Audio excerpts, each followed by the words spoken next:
Le lapin est un animal qui cache sa douleur. Dans la nature, montrer qu'on est malade ou faible, c'est mourir.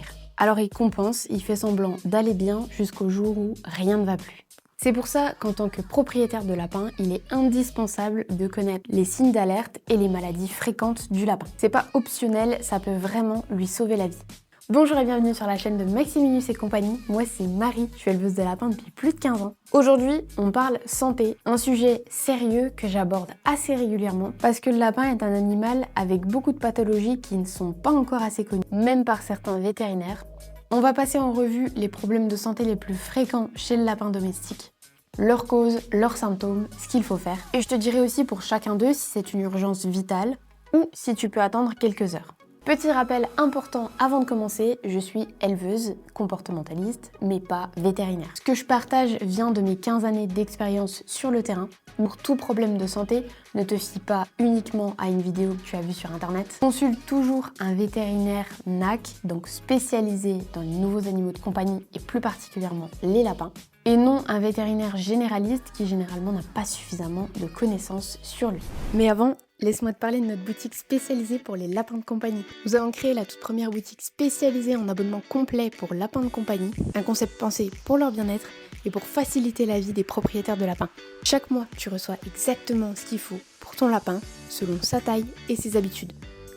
Du foin local, de la laitière super absorbante, des granulés sans céréales, des friandises naturelles. Tout est 100% naturel, enfin adapté et livré directement chez toi. Donc fini la galère d'aller en animalerie et payer trop cher pour une mauvaise qualité. Et surtout, tu ne seras plus jamais seul parce que l'abonnement te donne accès à notre communauté privée, Le Terrier, où tu peux poser toutes tes questions et j'y réponds en tant qu'éleveuse passionnée de lapins depuis plus de 15 ans. L'abonnement est modulable et surtout sans engagement, alors n'attends plus pour tester. Avec le lien en description et le code Maximinus2, un jouet et un livret te seront envoyés à ta première livraison. Allez, on retourne à la vidéo, bon visionnage. La stase digestive, l'urgence silencieuse. C'est la pathologie la plus fréquente et finalement la plus dangereuse chez le lapin. Et c'est celle qui tue le plus, souvent parce qu'elle est détectée trop tard. Petit point important, le lapin est incapable de vomir. Donc s'il mange quelque chose qui ne lui convient pas ou qu'il ne parvient pas à digérer, ça ne peut aller que dans un sens. Très important pour ce que je vais expliquer ensuite. La stase digestive, c'est quoi? Eh bien, c'est tout simplement un ralentissement du transit chez le lapin ou l'arrêt total du transit intestinal. Le système digestif du lapin tourne en continu 24/24, 7/7. S'il s'arrête même quelques heures, les bactéries dans ce qu'on appelle le caecum se déséquilibrent, des gaz s'accumulent et la situation peut devenir mortelle pour lui. Les causes sont assez nombreuses et parfois pas toujours explicables. Mais parmi celles qu'on peut retrouver, il y aura l'alimentation qui est pauvre en fibres, donc pas assez de foin par exemple, un stress intense, une douleur, une ingestion de poils en excès, souvent en période de mue, un manque d'exercice, la déshydratation ou parfois une alimentation trop sucrée. Les signes d'alerte, il ne mange plus, même ses aliments préférés. Il ne fait plus du tout de crottes ou seulement quelques crottes mais très petites, un petit peu déformées, soit attachées entre elles,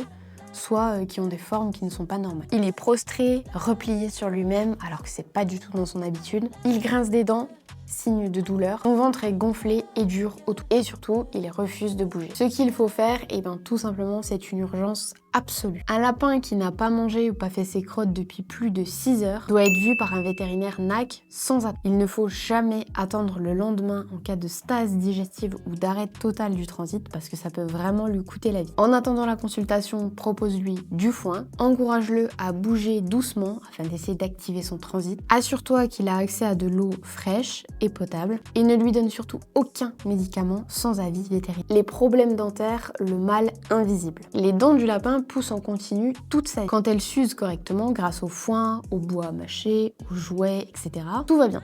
Mais quand c'est pas le cas, les problèmes s'accumulent pendant des mois parfois avant de se manifester. Les pathologies les plus fréquentes d'un point de vue dentaire, ça va être la malocclusion en premier. Les dents ne s'alignent plus correctement, elles poussent de travers, se chevauchent, blessent la langue, le palais, les joues et parfois elle perfore la boîte crânienne. Ce qu'on appelle les spures, c'est des éperons dentaires. En fait, c'est des petites pointes acérées qui se forment sur les molaires et elles lacèrent l'intérieur de la bouche. Les abcès dentaires, c'est comme nous, c'est une infection autour de la dent. C'est extrêmement douloureux, souvent visible sous forme d'une bosse sur la mâchoire. Les signes d'alerte vont être un petit peu les mêmes que pour la stase digestive, c'est-à-dire qu'il va de moins en moins manger et principalement des aliments mous quand il va manger. Il va perdre du poids progressivement, il bave ou la fourrure autour de sa bouche est humide en permanence. Il laisse tomber la nourriture de sa bouche en mangeant. Il grince des dents et une bosse apparaît soit sur sa mâchoire, soit en dessous de l'œil. Ce qu'il faut faire, c'est une consultation vétérinaire dès que tu suspectes un problème. Souvent, ce problème dentaire est lié à la stase digestive puisque ton lapin va moins manger, donc par conséquent, il aura un ralentissement de transit. Le diagnostic se fait souvent sous anesthésie légère pour examiner les molaires correctement.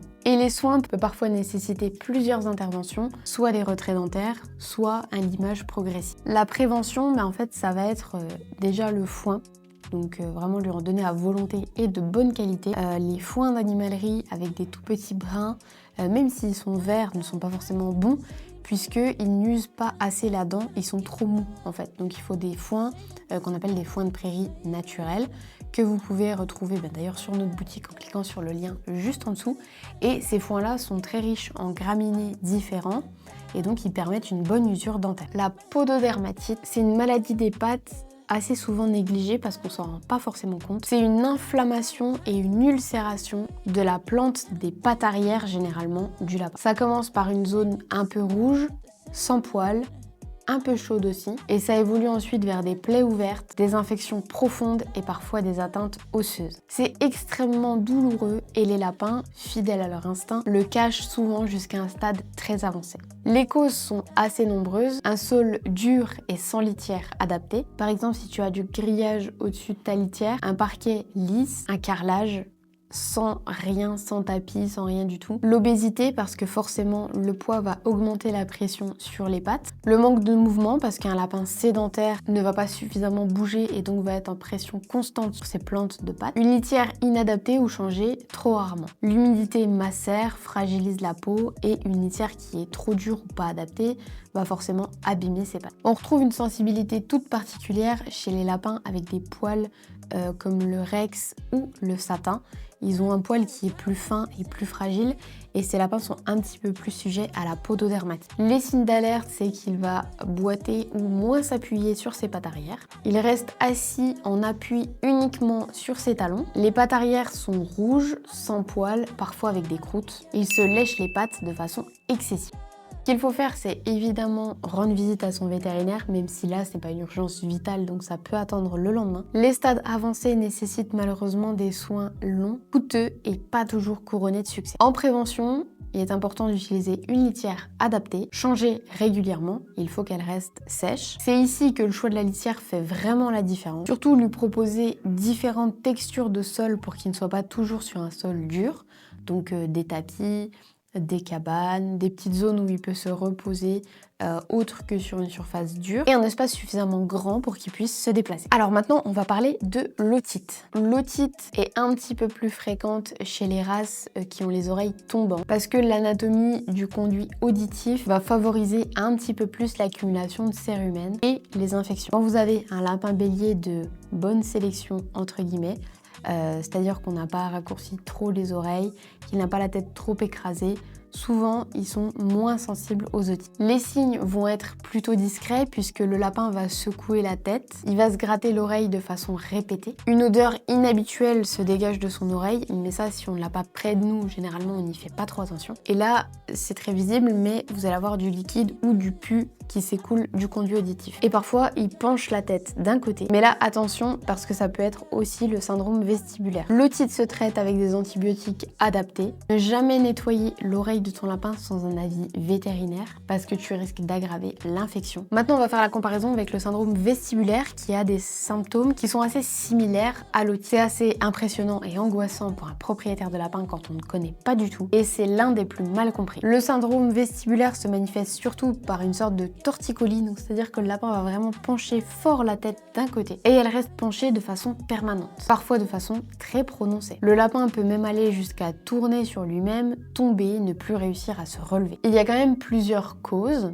Soit c'est une otite qui a dégénéré, donc l'infection a progressé vers l'oreille interne et c'est ce qui fait que ton lapin ne peut plus se redresser correctement. Mais ce qui est la cause du syndrome vestibulaire, c'est ce qu'on appelle, attention on s'accroche, l'encéphalitozoonose cuniculi, plus régulièrement appelé E. cuniculi pour des raisons évidentes. C'est un parasite intracellulaire, il est extrêmement répandu chez le lapin, plus de 95% des lapins en sont porteurs de manière naturelle, mais il est souvent asymptomatique et il peut ne jamais se déclarer et parfois il se déclare à cause soit d'un stress intense, soit avec l'âge qui avance, soit avec une maladie qui arrive et du coup le lapin déclenche également ça. En clair, ça peut se réveiller lors d'un stress intense ou d'une baisse d'immunité. Mais c'est pas parce que votre lapin est porteur de l'E. cuniculi qu'il le déclarera forcément dans sa vie. En tout cas, ce qu'il faut faire, c'est que si ton lapin a la tête penchée, c'est une urgence vétérinaire immédiate. Le pronostic dépend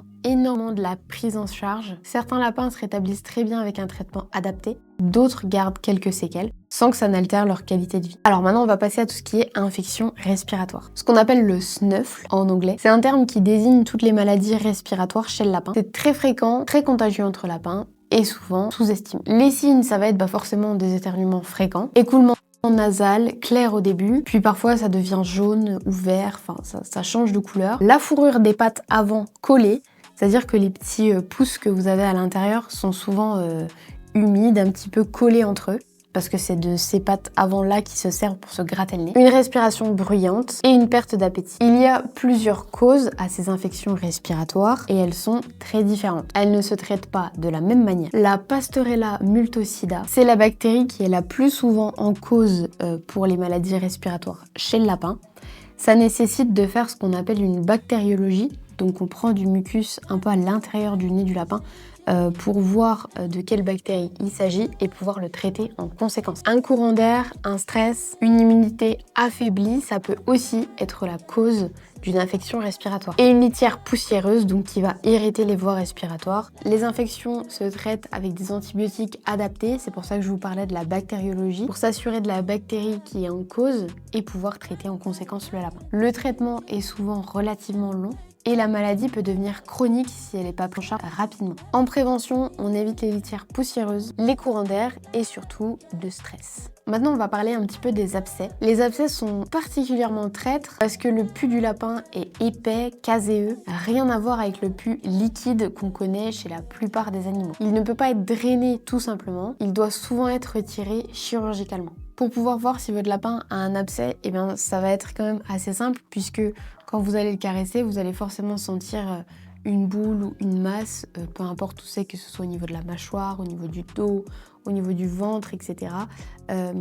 Souvent, ça se sent assez bien. Voilà, on sent qu'il y a des trucs qui sont pas censés être là. Par contre, si c'est en interne, évidemment, ça va être difficile à détecter sans imagerie. Mais voilà, si c'est un abcès externe, en tout cas, généralement, il se voit assez rapidement. C'est une bosse ferme qui va apparaître. Sous la peau, la zone est chaude au toucher, parfois rouge quand c'est très gonflé. Il va manger moins et perdre du poids parce que forcément, ça lui fait mal. On consulte toujours un vétérinaire, on n'essaye pas de percer soi-même l'abcès parce qu'on risque de faire une surinfection et en plus de disséminer les bactéries ailleurs et de provoquer un autre abcès. Le cancer de l'utérus, la menace silencieuse pour les lapines. J'en ai parlé dans la vidéo sur le budget que vous pourrez retrouver du coup en description et en cliquant juste au-dessus. Mais ça mérite d'être à nouveau répété ici parce que c'est plutôt fréquent malheureusement. Une lapine non stérilisée a un risque de cancer de l'utérus qui dépasse 80% à partir de 4 ans. Statistique réelle et documentée. Et c'est une maladie qui évolue silencieusement pendant très longtemps avant de se manifester. Et quand elle se manifeste, souvent, il est trop tard. Il y a très peu de signes. Parfois, ça va être du sang dans les urines, l'abdomen gonflé, une perte de poids progressive, un comportement anormal, une agressivité soudaine. Mais la seule vraie prévention, ça va être de faire stériliser ta lapine avant ses 2 ans. Si elle n'est pas stérilisée, tu peux faire une échographie annuelle après 3 ans. Mais vraiment, pour te simplifier la vie et prolonger son espérance de vie, le mieux, ce serait de la stériliser. Tu sais maintenant reconnaître les principaux problèmes de santé du lapin, la stase digestive, les problèmes dentaires, la pododermatite, les otites, le syndrome vestibulaire, les infections respiratoires, les abcès et les cancers. Connaître ces pathologies, leurs signes et les bons réflexes à avoir, c'est ce qui fait la différence entre un lapin pris en charge à temps et un lapin que tu aurais perdu trop tôt. Si cette vidéo t'a été utile, pense à mettre un petit pouce bleu, à t'abonner et à activer la cloche pour ne rien manquer des prochaines vidéos. Dis-moi en commentaire si ton lapin a déjà eu une de ces maladies et combien de temps ça t'a pris pour la traiter. Et si tu veux aller plus loin dans le bien-être de ton lapin, j'ai créé ma boutique spécialisée Maximinis et compagnie où j'y propose des abonnements complets pensés pour leur bien-être, leur digestion et leur équilibre. Tu retrouveras du foin de qualité, des granulés sans céréales, des litières absorbantes et sans poussière, des friandises naturelles. Avec le lien en description et le code MAXIMINUS2, tu recevras 2 cadeaux à ta première livraison d'abonnement. Merci d'avoir regardé, prends soin de ton lapin et à bientôt pour une prochaine vidéo.